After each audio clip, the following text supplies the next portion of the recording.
আসসালামু আলাইকুম, কেমন আছেন সবাই? আজকে ঢাকা ভিএফএস গ্লোবালের সামনে প্রচুর মানুষের ভিড় দেখা যাচ্ছে।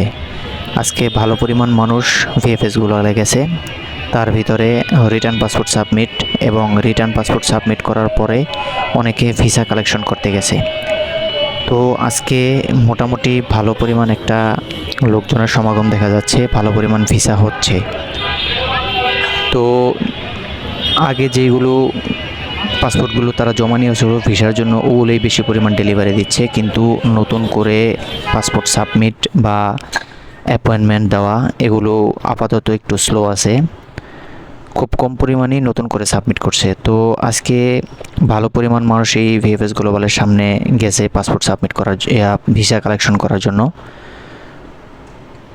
তো আপনারা জানেন ইতিমধ্যে ইতালি ভুক্তভোগীরা একটি আন্দোলনের আয়োজন করেছে আগামী 23 তারিখ। তো দেখা যাচ্ছে যে আমাদের যেই ভিসা কার্যক্রম এটা আসলে অনেক লেট হয়ে যাচ্ছে, কারণ অ্যাম্বাসিডর যে প্রতিশ্রুতি দিয়েছিল যে 2 মাসের ভিতরে তারা কাজগুলো সমাধান করবে, কিন্তু সেই পরিমাণ ব্যাকলগ তারা ক্লিয়ার করছে না। তো আমাদের উচিত সংঘবদ্ধভাবে ভালোভাবে একটি মানববন্ধন করা, যাতে অ্যাম্বাসিডরের নজরে আসে বা ইতালি গভর্নমেন্টের নজরে আসে, তাহলেই এই ভিসা কার্যক্রম বা ভিসা যেই ব্যাকলগ সেটা সমাধান করা সম্ভব।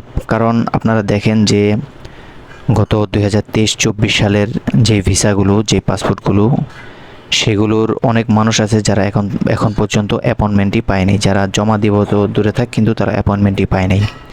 তো অ্যাপয়েন্টমেন্ট ভুক্তভোগীরা এখন সবচাইতে বেশি বিপাকে অবস্থায় আছে, কারণ তাদেরকে অ্যাপয়েন্টমেন্ট দেওয়া হচ্ছে না, যাও দেওয়া হচ্ছে খুব কম পরিমাণে দেওয়া হচ্ছে। আর যাদেরকে রিটার্ন পাসপোর্ট দিয়েছে তাদেরকেও ডাকছে না, খুব কম পরিমাণে ডাকছে, অল্প পরিমাণে ডাকছে।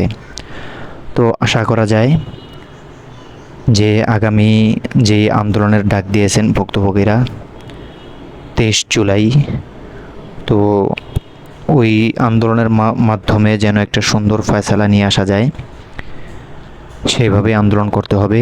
কারণ আমরা সবাই ভুক্তভোগী, আমাদের ভিসা দরকার বা একটা সমাধান দরকার। যদি ভিসা হয় ভিসা দেবে, আর যদি ভিসা দেওয়ার মতো না হয় তাহলে রিজেক্ট করে দেবে।